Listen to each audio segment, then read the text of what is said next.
Assalamualaikum warahmatullahi wabarakatuh. Selamat pagi, salam sejahtera untuk kita semua. Shalom, Om Swastiastu, Namo Buddhaya, salam kebajikan. Yang terhormat Bapak Januar Eko Aryansyah, SIP, SHMSI, selaku dosen mata kuliah pada pagi hari ini dan teman-teman sekalian yang saya banggakan. Pertama-tama, marilah kita panjatkan puji dan syukur atas kehadirat Allah Subhanahu wa Ta'ala yang telah memberikan nikmat kesehatan sehingga kita bisa presentasi via Zoom pada pagi hari ini dalam keadaan sehat walafiat. Salawat serta salam tak pula kita haturkan kepada Nabi besar Muhammad SAW beserta keluarga, sahabat, dan pengikutnya hingga akhir zaman. Baiklah, perkenalkan kami dari kelompok 7 yang membahas tentang hukum administrasi negara. Sebelumnya, perkenalkan nama saya Dera Nurmaya Anggraini, selaku moderator yang akan memandu jalannya presentasi pada pagi hari ini. Tentunya saya tidak sendiri, saya bersama rekan-rekan saya, yaitu ada Eci Fitriani, Emilia Rosa, Intan Asri Insani, R.A. Khairunisa, dan Sabda Ashifa. Baiklah, untuk mempersingkat waktu, langsung saja kita memasuki sesi pemaparan materi. Materi yang pertama mengenai pengertian hukum administrasi negara yang akan disampaikan oleh Emilia Rosa. Kepada Emilia Rosa, saya persilakan. Baik, terima kasih moderator. Di sini saya akan memaparkan materi terkait dengan pengertian hukum administrasi negara. Nah, di sini kami mengambil dari dua pendapat para ahli. Yang pertama, menurut JHP Belafroid, yakni hukum tata usaha negara merupakan keseluruhan berbagai peraturan terkait bagaimana alat perlengkapan pemerintah, badan-badan negara, dan majelis-majelis pengadilan khusus yang bertugas dalam pengadilan tata usaha seharusnya memenuhi tugasnya. Kemudian yang kedua, menurut Oppenheim, hukum administrasi negara ini merupakan suatu campuran ketentuan-ketentuan yang terikat antara badan-badan tinggi dan rendah ketika badan-badan tersebut menggunakan wewenang oleh hukum tata negara. Jadi dapat disimpulkan dari pendapat kedua ahli ini bahwa hukum administrasi negara ini merupakan hukum yang mengatur dan mengikat alat administrasi negara dalam menjalankan wewenang yang menjadi tugas dari aparatur negara ketika melayani warga negara, yang mana harus selalu memperhatikan kepentingan warga negara. Selanjutnya, terkait dengan ruang lingkup hukum administrasi negara.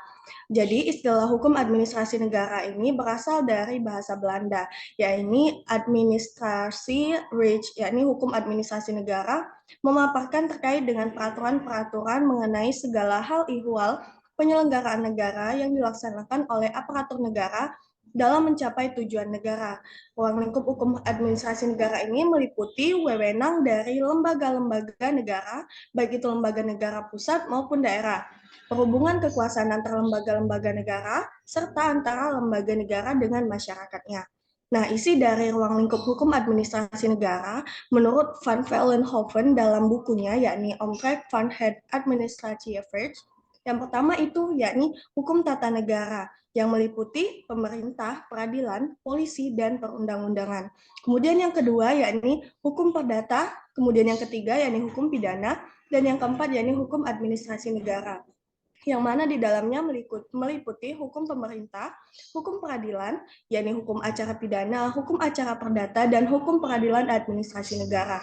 Kemudian ada hukum kepolisian dan hukum proses perundang-undangan. Sekian dari saya, selanjutnya saya kembalikan kepada moderator. Baik, terima kasih Emilia Rosa. Pemaparan materi yang kedua, yaitu mengenai perkembangan hukum administrasi negara, akan disampaikan oleh saudari Sabda Ashifa. Kepadanya saya persilakan. Baik, terima kasih moderator atas kesempatannya. Selanjutnya saya akan membacakan materi tentang perkembangan hukum administrasi negara.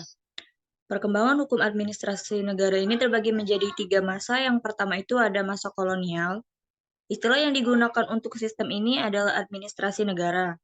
Sebelum abad ke-19, konsep negara di Eropa Barat lebih menempatkan kepentingan umum sebagai prioritas utama. Pada tahun 1974 muncul bentuk baru yang disebut Verzorgingsstaat yang menawarkan jaminan sosial kepada seluruh penduduk. Masa yang kedua yaitu masa kemerdekaan. Setelah Perang Kemerdekaan pada tahun 1951, upaya-upaya untuk memajukan administrasi negara dimulai. Pada masa Orde Lama di bawah kepemimpinan Soekarno, tatanan sistem administrasi didasarkan pada model birokrasi monokratik dengan tujuan membangun persatuan berdasarkan ideologi demokrasi terpimpin. Lalu masa yang ketiga itu terjadi di Indonesia. Hukum administrasi telah mengalami perkembangan di tengah peran pemerintah yang semakin kuat dalam mengatur masyarakat dan menggunakan sarana hukum seperti menetapkan larangan tertentu atau menerbitkan perizinan. Baik, terima kasih. Saya kembalikan ke moderator. Baik, terima kasih untuk Saudari Stafida Syifa. Selanjutnya pemaparan materi mengenai subjek dan objek hukum administrasi negara akan disampaikan oleh Saudari R.A. Khairunisa. Kepada R.A. Khairunisa, saya persilakan.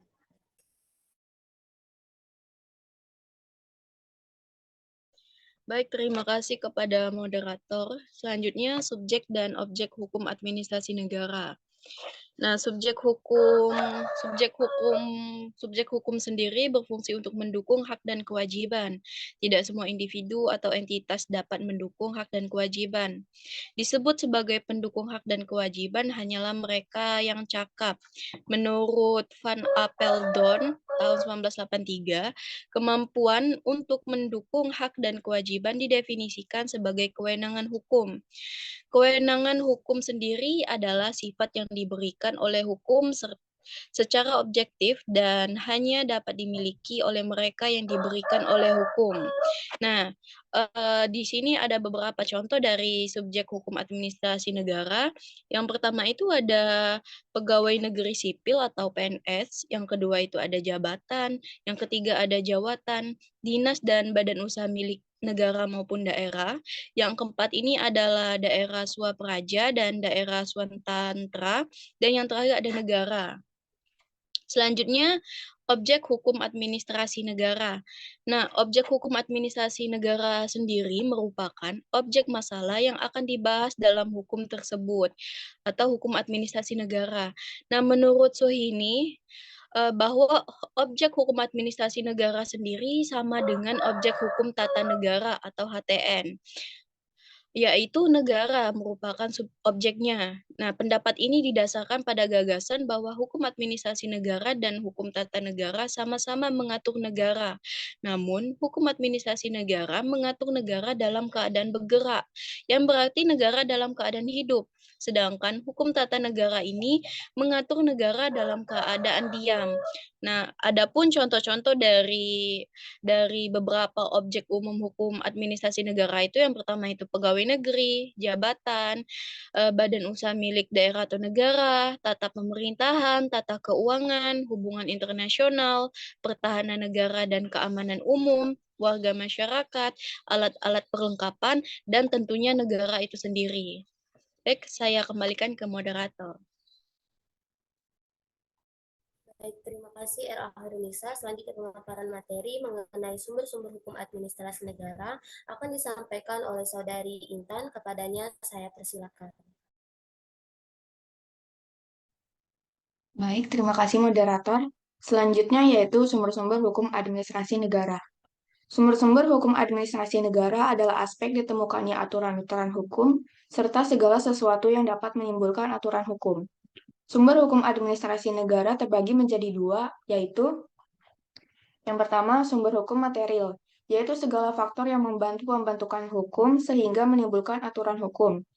Sumber hukum ini terbagi menjadi tiga macam, yaitu sumber hukum historis, sosialis, serta sumber hukum filosofis. Contoh hukum material di Indonesia diantaranya Pancasila, hukum tidak tertulis, serta hukum internasional yang dapat dibedakan menjadi hukum internasional publik atau hukum internasional dan hukum privat internasional atau hukum perdata internasional. Yang kedua yaitu sumber hukum formil, yaitu sumber hukum material yang sudah dibentuk melalui proses-proses tertentu sehingga sumber hukum tadi dapat berlaku umum atau dapat dikenali sehingga ditaati berlakunya oleh masyarakat diantaranya undang-undang, hukum praktik administrasi negara atau konvensi, jurisprudensi, doktrin, dan traktat.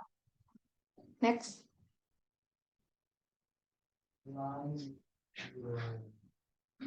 Selanjutnya yaitu hubungan hukum administrasi negara dengan bidang hukum lainnya. Yang pertama yaitu hubungan HAN dengan HTN.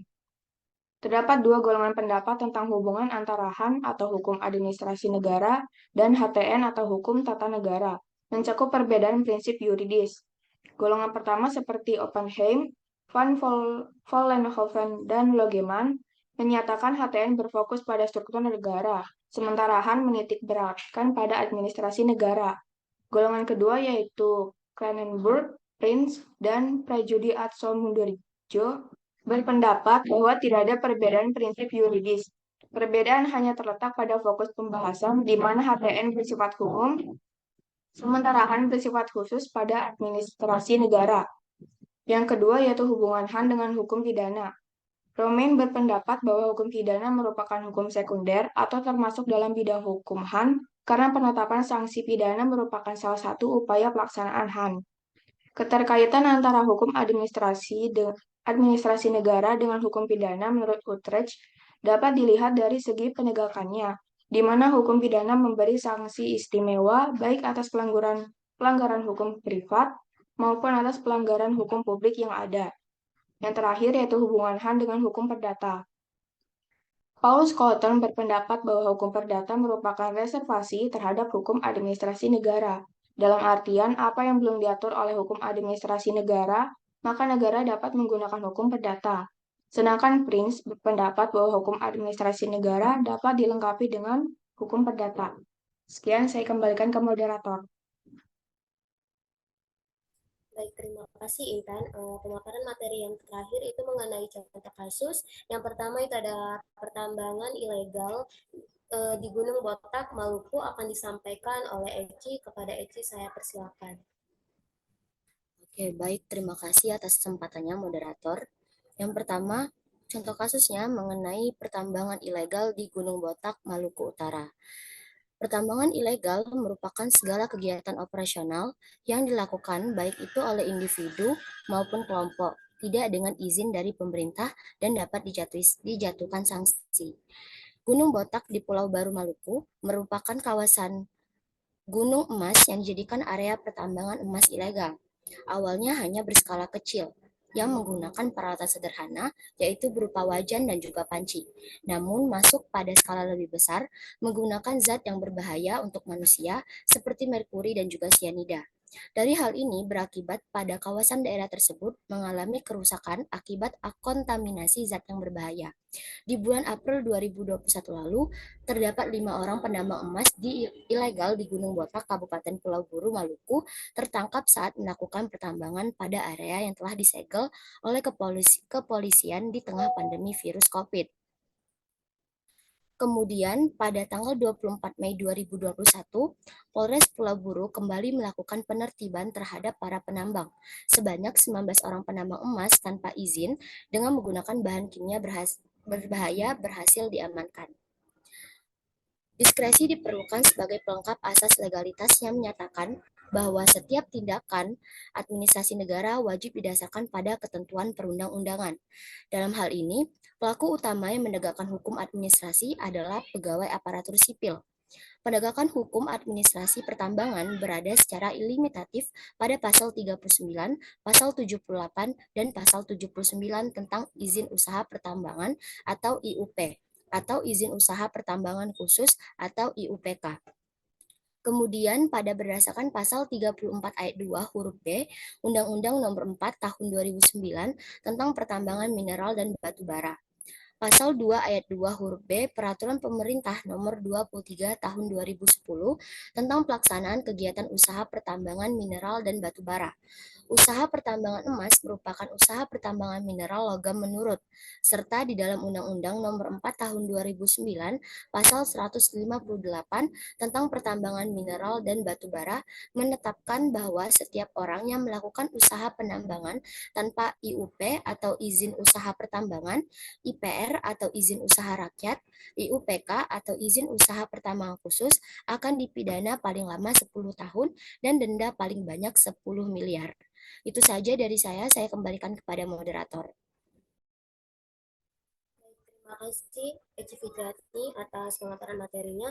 Pemaparan materi yang kedua mengenai keadilan timpang di Pulau Rempang itu akan disampaikan Saudari Sabda Asyifa. Kepada Sabda Asyifa saya persilakan. Baik, terima kasih moderator. Selanjutnya, pada tanggal 7 September 2023, bentrokan antara warga Pulau Rempang dengan petugas gabungan dari TNI, Polri, Ditpam Badan Pengusahaan, dan Satpol PP terjadi di Jembatan 4 Barelang, Kota Batam, Kepulauan Riau. Gas air mata yang ditembakkan oleh polisi mengakibatkan sejumlah siswa sekolah di dekat lokasi bentrokan dievakuasi dan beberapa siswa dibawa ke rumah sakit. Dan beberapa masyarakat pun sempat mengalami pingsan, sesak nafas, bahkan luka dengan berlumuran darah. Kerusuhan yang terjadi di 21 Rempang tersebut memiliki kaitan dengan rencana mega investasi yang bernama Rempang Eco City. Proyek ini sendiri akan digarap oleh Badan Pengusahaan Batam bersama perusahaan swasta PT Makmur Elok Graha. Berdasarkan situs BP Rempang, Rempang Eco City akan didirikan di lahan seluas 7.572 hektar atau sekitar 45,89% dari total luas Pulau Rempang. Kawasan tersebut akan digunakan sebagai kawasan industri, perdagangan, dan wisata yang terintegrasi. Proyek tersebut akan menggusur 16 kampung Melayu tua yang telah ada di Rempang sejak 1834.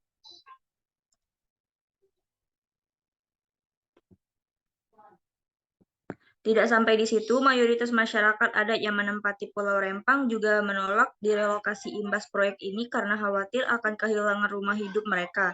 Sementara BP Batam beralasan proyek ini demi mendongkrak pertumbuhan ekonomi. Peristiwa yang terjadi di Pulau Rempang, Batam merupakan bagian dari kekerasan yang berbasis pada kepentingan modal atau kapital. Peristiwa kekerasan di 23 Rempang pada tanggal 7 September 2023 harus dinyatakan sebagai pelanggaran HAM sebagaimana diatur dalam UU Nomor 39 Tahun 1999 tentang HAM. Namun, terlebih pengadaan tanah di Pulau Rempang terlihat dilakukan tanpa adanya konsultasi publik yang seharusnya dilakukan terlebih dahulu sebagaimana dalam PP 19 Tahun 2021. Pemerintah harus melakukan peraturan daerah yang mengatur investor yang berinvestasi di daerahnya dilarang untuk membeli tanah dan mereka harus menyewa tanah. Hubungan hukum administrasi negara dengan kasus tanah di Rempang menjelaskan konflik yang terjadi antara masyarakat, pemerintah, dan perusahaan di Pulau Rempang, Batam. Konflik yang terjadi di Pulau Rempang adalah isu hak tanah, hak asasi manusia, dan kepentingan investasi pemerintah. Berbagai diskusi dan sikap terkait telah diberikan oleh berbagai pihak untuk menyelesaikan masalah ini. Baik, saya kembalikan ke moderator. Baik, terima kasih kepada teman-teman yang telah memaparkan materinya. Selanjutnya, izinkan saya menyampaikan kesimpulan dari pembahasan kami, yaitu dapat disimpulkan bahwa hukum administrasi negara ini mengatur dan mengikat alat administrasi negara dalam menjalankan tugasnya dengan fokus pada pelayanan kepada warga negara dan memperhatikan kepentingan warga negara tersebut.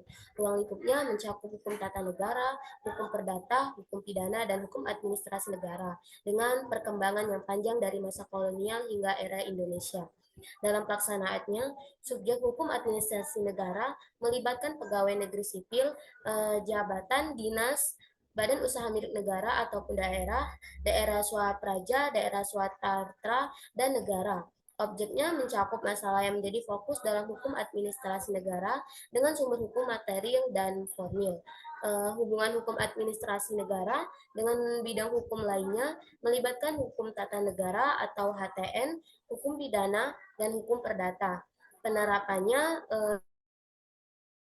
melalui contoh kasus seperti penanganan pertambangan ilegal di Gunung Botak yang telah dipaparkan teman-teman tadi, yang melibatkan pengawasan, pengendalian, dan peraturan undang-undang.